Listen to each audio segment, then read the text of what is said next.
Bismillahirrahmanirrahim. Assalamualaikum warahmatullahi wabarakatuh. Sampurasun kasadayana.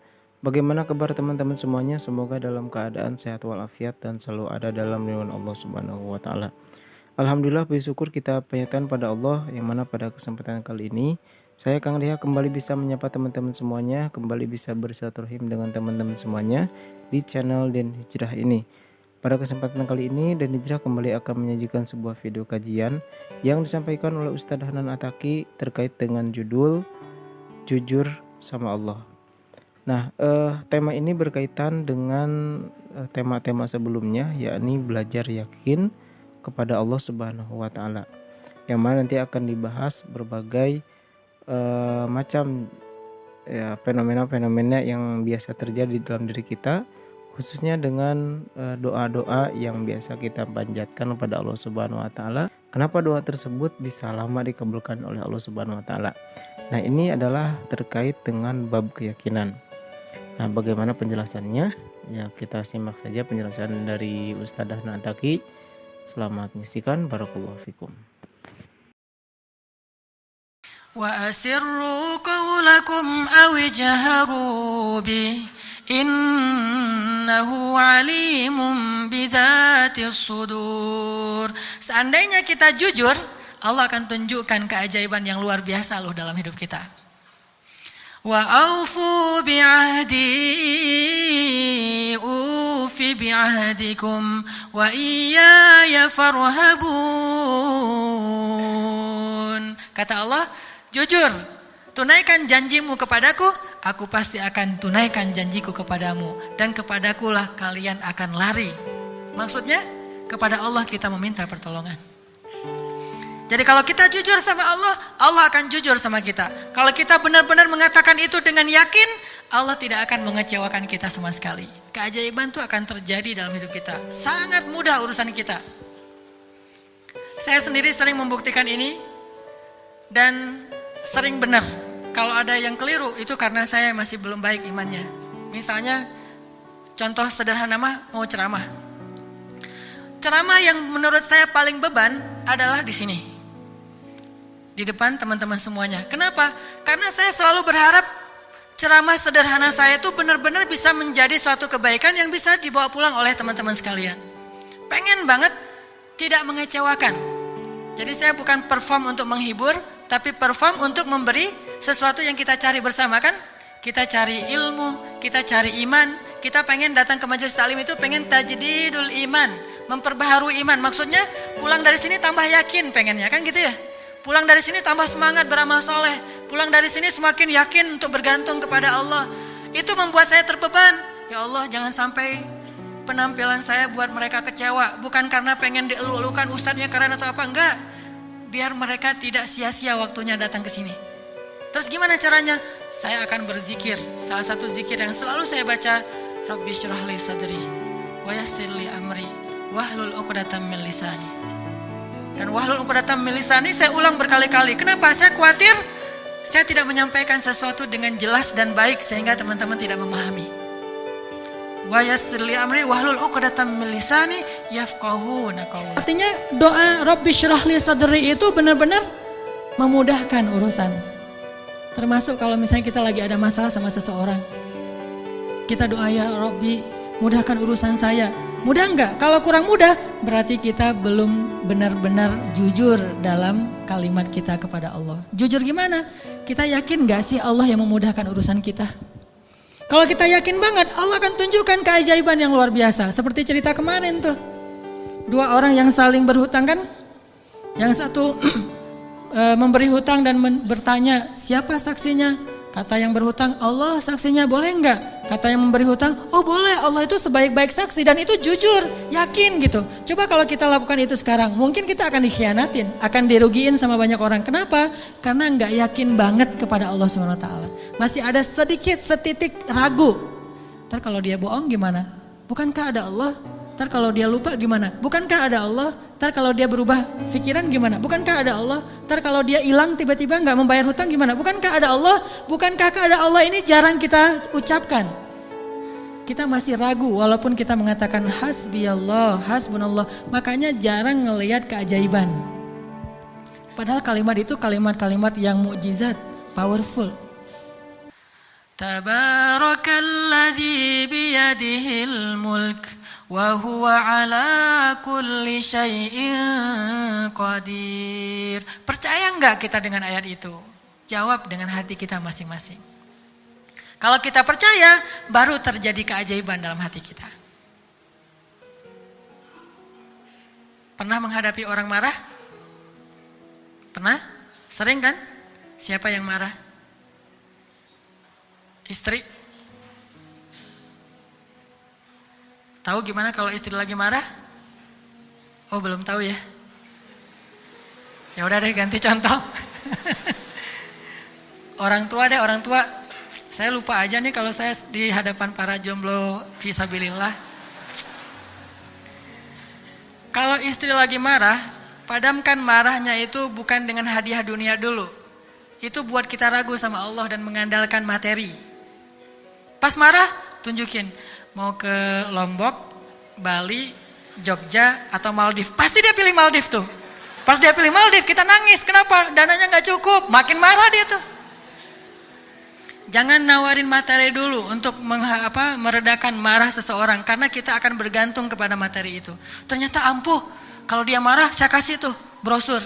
Brosur doang. Kalau lagi marah, nonton yuk. Pelan-pelan reda marahnya, berarti efektif. Nonton cukup bagi saya.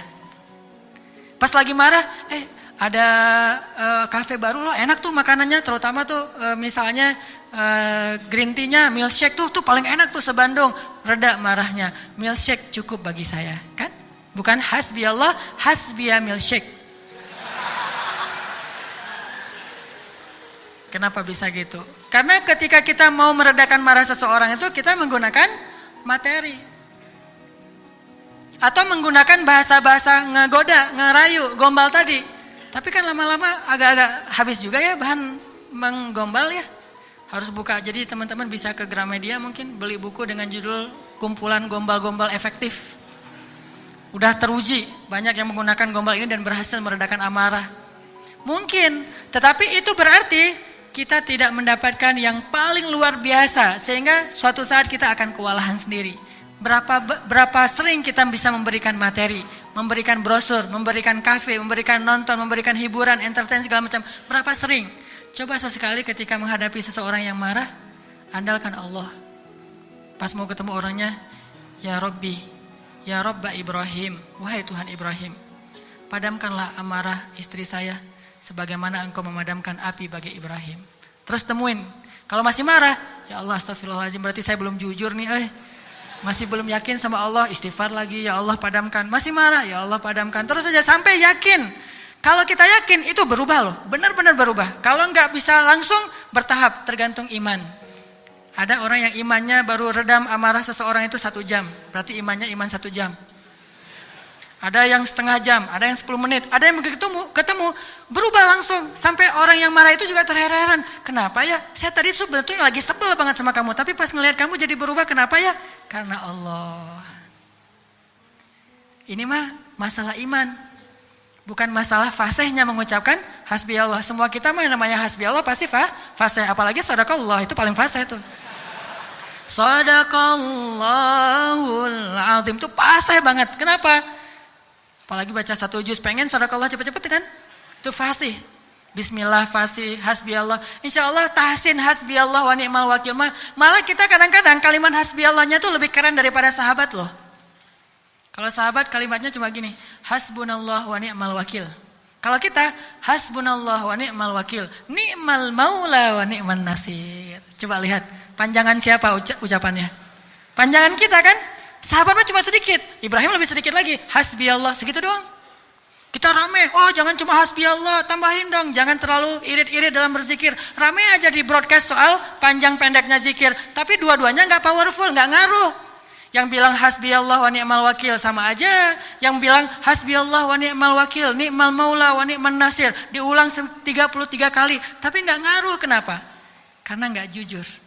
Hanya fasih di lisan, tetapi tidak fasih di hati. Harusnya kayak Imam Hasan Al-Basri, begitu dia katakan demikian, doanya langsung berubah. Termasuk doa tadi, Allahumma ajurni fi musibati wa akhluf li khairan minha. Ya Allah, beri saya pahala dalam musibah saya, beri saya ganti yang lebih baik. Selama apa sih Allah kasih kita ganti? Di situ kita bisa mengukur keimanan kita. Kalau begitu kita berdoa langsung dapat ganti, itu imannya ajaib tuh. Kalau kita berdoa tunggu gantinya sebulan kemudian, itu imannya standar. Kalau kita udah berdoa tapi nggak diganti-ganti, berarti kita bermasalah. Gak yakin-yakin amat sama Allah. Pengen gak begitu berdoa langsung Allah menunjukkan keajaiban? Kita pengen aja gak berani ya, karena kita gak percaya bisa. Kita mau mengatakan pengen, itu aja kita gak berani karena menganggap itu gak realistis. Masa sih bisa? Bisa kalau kita yakin kepada Allah. Kalau kita gak yakin, kalau kita bilang gak bisa, kalau kita ragu bahwa Allah bisa menunjukkan ajaib kepada kita dalam hitungan detik, terus kemana kalimat kun fayakun? Masalahnya kita nggak yakin untuk bilang pengen, begitu doa langsung Allah kabulkan. Itu aja kita ragu. Kenapa? Kita nggak percaya itu bisa terjadi dalam hitungan simsalabin abrakadabra. Kita nggak percaya itu bisa terjadi dalam satu kalimat kun. Makanya tidak ada kun dalam hidup kita. Gimana caranya? Belajar yakin kepada Allah seutuh-utuhnya. Masih ingat juga dengan kisah seorang bapak datang kepada Rasulullah curhat dan minta tolong. Dia bilang, "Ya Rasulullah, putra saya ditawan oleh musuh dan mereka meminta tebusan 100 dinar. Kalau saya nggak ngasih uang 100 dinar, putra saya akan dipenggal, akan dibunuh ya Rasulullah. Sedangkan saya orang miskin. Jangankan 100 dinar, 100 dinar itu mungkin sekarang sekitar 250 juta. Mahal, saya nggak punya uang sebesar itu ya Rasulullah, untuk makan aja susah, terus gimana ini ya Rasul?" Waktu itu Rasulullah juga nggak punya apa-apa untuk diberi. Sahabat-sahabat banyak yang keluar negeri untuk berdakwah, sehingga orang-orang kaya kayak Utsman, Abdurrahman lagi nggak ada. Terus nolongnya gimana nih? Nabi kasih satu zikir. Kata Nabi, "Pak, banyak-banyak mengatakan la haula wala quwata illa billah." Bapak percaya? Oh percaya ya Rasulullah. Pulang dia tuh. Coba kalau kita digituin, ya insya Allah ya Rasul. Tapi duitnya gimana Rasul? Tetap aja kan? Udah minta zikir, minta duit. Yang konkret dong Rasul kalau kasih zikir, kalau kasih solusi. Zikir itu solusi paling konkret. Justru yang lain itu nggak konkret. Yang lain itu Allah tunjukkan kepada kita karena Allah sayang kepada kita. Allah tahu iman kita lemah. Kalau seandainya Allah mau memberikan kepada kita keajaiban menurut iman, mungkin kita nggak dapat apa-apa dalam hidup. Akhirnya Allah berilah kita pertolongan, jalan keluar. Cuman butuh waktu, karena iman kita juga butuh waktu. Kita taubat aja butuh waktu, ya. Untuk hijrah aja butuh waktu. Untuk taubat butuh waktu. Mau sholat aja minta tambahan waktu. Udah azan, jangan sekarang deh, ntar lagi. Gimana kita mau dapat pertolongan Allah yang sekarang? Fair nggak sih kalau Allah mengatakan, oh bentar lagi ya hambaku, orang kamu juga barusan sholatnya juga bentar lagi. Allah kasih tuh. Begitu Nabi bilang, ucapkan banyak-banyak membaca la haula wala quwata illa billah. Dia yakin langsung mengatakan, oh ya insya Allah, yakin gitu akan terjadi keajaiban. Bukan ya ada Utsman nggak Rasul? Nggak. Abdurrahman bin Auf rumahnya di mana ya? Enggak nanya-nanya orang kaya, udah aja yakin. Pulang dia tuh. La haula wala quwata illa billah, la haula wala quwata illa billah, la haula. Artinya apa? Tidak ada daya dan upaya dari makhluk. Allah lah yang maha kuasa. Pulang ke rumah, istrinya nungguin. "Pak, gimana?" Udah ketemu Rasulullah. Dapat solusinya, dapat uang pinjaman dari siapa? Enggak. Terus gimana? Nabi ngasih kita solusi yang lebih baik daripada itu. Apa? Ucapkanlah la haula wala quwata illa billah. Istrinya enggak protes, langsung bilang, "Oh ya, langsung la haula wala quwata illa billah." Berdua tuh la haula wala quwata illa billah. Enggak ada ya kirain duit 100 dinar. Enggak sama sekali, yakin. Begitu malam, sepanjang siang mereka la haula wala quwata illa billah, malam hari tiba-tiba putranya pulang. Enggak sendiri, bawa ternak, bawa kambing banyak tuh, domba dibawa. Ada ratusan ekor domba dia bawa pulang. Di luar, wah rame apa nih apa? Ada domba, siapa? Oh putra kita, Masya Allah. Pelukan, kangen gitu ya. Kamu gimana bisa selamat? Kata putranya, wahai ayah, ada keajaiban. Tadi, tiba-tiba, ketika saya sedang diikat dan besok mau dipenggal, pengawal-pengawal saya itu tiba-tiba pada ngantuk, tertidur. Dan tiba-tiba ikatan saya menjadi longgar sehingga saya bisa melepaskan diri, dan bahkan ketika saya mau pergi, saya kepikiran kenapa saya nggak bawa domba-domba aja sebagai ghanimah. Domba 100 ekor kira-kira berisik nggak sih? 100 ekor domba berisik nggak? Berisik kan? Berisik banget kan? Tapi seberisik itu orang yang ngawal dia tuh nggak bangun loh. Allah udah tutup telinga dan penglihatan mereka. Mereka nggak bangun sama sekali, dibawa. Dan untuk ngumpulin domba 100 ekor, kira-kira butuh berapa jam?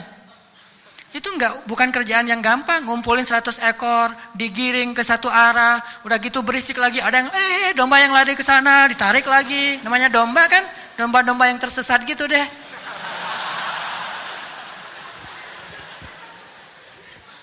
Gimana coba? Tapi pengawalnya nggak bangun sama sekali. Sampai ke rumah, pengawalnya mungkin belum bangun. Atau mungkin nggak akan bangun lagi kali. Ya, la haula wala quwata illa billah. Baru ayahnya sadar, Masya Allah, la haula wala quwata illa billah. Dan ini orang yang mengatakan ini nggak disebutkan namanya dalam riwayat. Kenapa? Saking nggak terkenalnya. Berarti orang biasa banget. Tapi orang biasa dengan keyakinan yang luar biasa, Allah akan tunjukkan keajaiban yang luar biasa. Jadi jangan bilang, itu mah Umar, itu mah Utsman, itu mah Abu Bakar. Ini nggak ada namanya malah. Cuma disebut ja'a rajulun, ada seorang laki-laki datang kepada Rasul, gitu doang. Tapi Allah tunjukkan keajaiban yang luar biasa. Kenapa? Imannya. La haula wala quwata illa billah. Sehingga anaknya datang membawa domba, jadi kaya raya. Sama juga dengan cerita Fatimah bintu Rasulillah. Pasti tahu ceritanya. Karena Fatimah capek di rumah, gak ada pembantu, Ali sering berjihad, akhirnya dia ngurus anak sendiri, anaknya laki-laki lagi, namanya anak laki-laki, bukan bandel, emang dia aktif gitu. Akhirnya Fatimah ngerasa agak berat nih kalau harus ngurus semuanya sendiri, gak punya pembantu. Datanglah ke rumah ayahnya, ayah, ya Rasulullah, ayah tahu keadaan rumah tangga saya bersama Ali. Ali orang yang sibuk bekerja, membela agama Allah, berdakwah, berjihad. Saya sendiri di rumah gak ada pembantu, boleh gak minta seorang pembantu dari rumah ayah? Kan banyak pembantu Rasulullah yang jadi relawan tuh. Kata Rasulullah, ya Fatimah, mereka itu bukan pembantuku tetapi pembantu kaum muslimin. Jadi gak mau dikasih kepada urusan keluarga. Maka pulanglah Fatimah. Oh ya ayah gak apa-apa, pulang nih bersama Ali, gak dapat apa-apa. Nabi kan gak enak hati, karena Nabi sayang banget dengan putrinya ini, putri kesayangan Nabi banget, di antara putri-putrinya, Fatimah Az-Zahra. Akhirnya Nabi menyusul Fatimah ke rumahnya. Assalamualaikum, waalaikumsalam, dibukain pintu. Ya Fatimah, ya Ali, la tahzana, janganlah kalian bersedih. Mau aku kasih yang lebih baik daripada pembantu? Oh apa ayah? Kirain robot-robotan atau apa gitu ya. Pembantu yang dalam bentuk robot kan tinggal beli baterai aja tiap bulan atau dicas gitu. Apa ya ayah yang lebih baik daripada pembantu? Kita tahu, kata Rasulullah, sebelum tidur bacalah zikir ini, ayat ini, maka insya Allah itu lebih baik daripada pembantu. Mereka protes enggak? Enggak. Oh ya, sami'na wa ata'na. Diamalin tuh, enggak pernah tinggal. Dan selamanya mereka enggak punya pembantu, tapi enggak pernah mengeluh lagi. Allah berikan mereka jalan keluar. Jalan keluarnya adalah dikuatkan hati dan kesabarannya. Itu keajaiban. Kenapa kita udah berdoa tapi hati kita masih lemah? Karena kita tidak berdoa dengan hati, tapi kita berdoa dengan kok gitu? Gak sesuai antara lisan dengan kenyataan. Ada lagi nih kisah yang mungkin sebagian teman-teman pernah mendengar bagaimana Rasulullah SAW pada malam perang Badar. Melakukan apa Nabi malam perang Badar teh? Istighosah. Pernah dengar istilah istighosah? Mungkin sebagian orang menganggap istighosah ini bid'ah. Istighosah itu salah satu di antara hal yang paling luar biasa yang dilakukan Nabi dan disebutkan di dalam surat Al-Anfal, "Idz tastaghitsuna rabbakum." Ketika kalian beristighosah kepada Tuhan kalian. Apa itu istighosah? Berdoa dengan penuh keyakinan. Malam sebelum terjadi perang Badar, semua para sahabat itu tidur. Dan luar biasanya tidurnya juga sampai mimpi lah gitu. Mimpinya apa? Mimpi basah. Ini serius. Jadi semua sahabat pada malam itu digoda oleh setan sehingga mereka mimpi basah. Dan ketika bangun dari tidur, mereka harus mandi junub. Tapi tidak ada air. Akhirnya Allah turunkan hujan. pada mandi di bawah hujan semuanya sambil bertakbir. Pada malam itu cuma 2 orang yang gak tidur, Rasulullah dan Abu Bakar As-Siddiq. Ngapain? Doa kepada Allah. Salah satu yang terekam dalam sejarah di antara doa Nabi pada malam perang Badar apa? Ya Allah, seandainya besok kami semuanya terbunuh, maka saya khawatir tidak ada lagi orang yang menyebut namamu di muka bumi. Tolonglah hamba-hambamu ini ya Allah. Terus berdoa dan mengangkat tangannya tuh gak gini. Tapi ngangkat tangannya tuh gini. 2 tangan. Nabi berdoa dengan mengangkat tangan setinggi-tingginya. Ya Rabbi gitu. Terus berdoa kayak gitu sampai syal Nabi jatuh, ditaruh lagi oleh Abu Bakar. Jatuh dan menangis sampai basah janggutnya Rasulullah SAW yang mulia. Kemudian Abu Bakar yang sedih mengatakan, ya Rasulullah hasbuk, hasbuk. Cukup ya Rasulullah, Allah sudah mendengar doamu, cukup. Nabi gak cukup-cukup, terus saja berdoa. Apa yang terjadi besok? Allah utus malaikat ribuan untuk menolong Rasulullah dan para sahabat. Dan kita lihat hasil perang Badar. Bukan karena dia Rasulullah, tetapi karena imannya adalah imannya seorang Rasulullah. Kalau kita punya iman minimal dekat atau mirip dengan imannya seorang Nabi, Allah akan tunjukkan mukjizat yang mirip dengan seorang Nabi yang disebut dengan karomah. Itulah keajaiban. Jadi bukan mustahil. Kalau kita tidak pernah melihat keajaiban, itu pasti karena kita masih belum selaras antara lisan dengan hati kita. Masih ingat kalimat Nabi ditodong dengan pedang, dihunuskan pedang, lagi istirahat di bawah pohon. Nabi lagi istirahat nih. Tiba-tiba datang orang Badui, orang kafir, menghunuskan pedang di leher Nabi. Dan itu benar-benar mau membunuh Nabi. Nabi seorang diri, sahabat jauh. Terus laki-laki itu mengatakan, ya Muhammad, sekarang kamu sendiri. Kalau saya akan membunuh kamu sekarang, siapa yang bisa menolong kamu? Rasulullah dengan tenang dan mantap mengatakan, Allah. Kalimat Allah itu membuat laki-laki tadi gemetar dan jatuh pedangnya. Coba, ini kalimat Allah kayak gimana? Coba kita ucapkan Allah, ada yang gemetar enggak? Allah, apaan? Enggak dengar? Ya. Biasa aja. Jadi kalau ada musuh, misalnya kita lagi marahan nih di jalan, ada orang yang marah, pengen ngancam kita, Allahu Akbar.